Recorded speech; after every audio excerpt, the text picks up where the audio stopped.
আমাদের ট্রেন ছেড়ে দিচ্ছে টাইম মতো। রাজশাহী থেকে ঢাকায় যাব। টিকিট কেটে হলো স্নিগ্ধা এসিতে। তো দেখাবো আপনাদের কেমন যাত্রা হয় আমাদের। তো চলে এসছে ট্রেন, আমাদের ট্রেন চলে এসছে।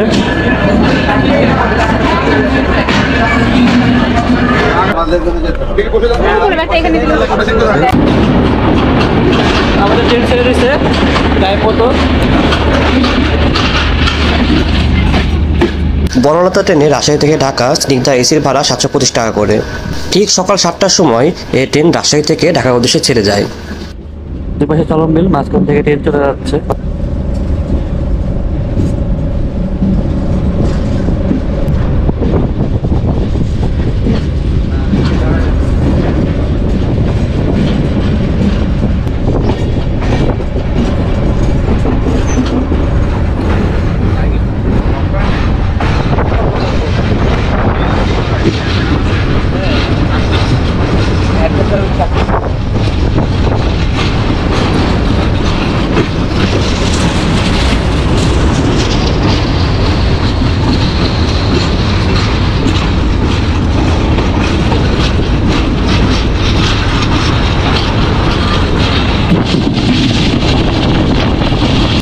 এই ট্রেনে আমরা যাওয়ার সময় ট্রেনের খাবার খেয়েছিলাম।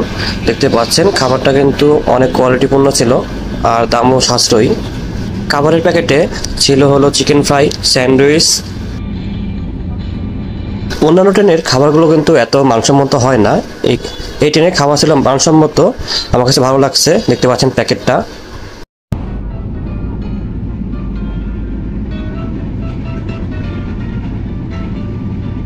সাথে নিয়েছিলাম কফি খেতে খেতে যাত্রা করলাম।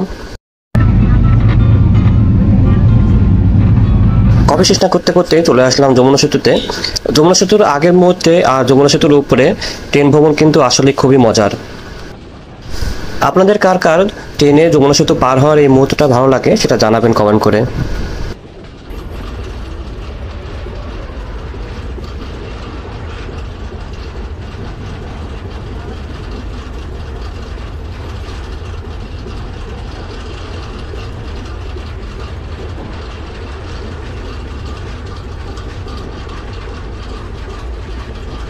অন্যান্য ট্রেনের তুলনায় পদ্মা এক্সপ্রেস ট্রেনে কিন্তু বগিটা অনেক পরিচ্ছন্ন। মাত্র 5 ঘন্টার ভিতরে আমরা চলে আসলাম ঢাকাতে। আমরা কমলাপুর স্টেশনে খুবই কাছাকাছি পৌঁছে গেছি। তো মাত্র 5 ঘন্টাতে আমরা সকাল 7টার সময় রওনা হই আর 5 ঘন্টার ভিতরে আমরা চলে আসি ঢাকাতে।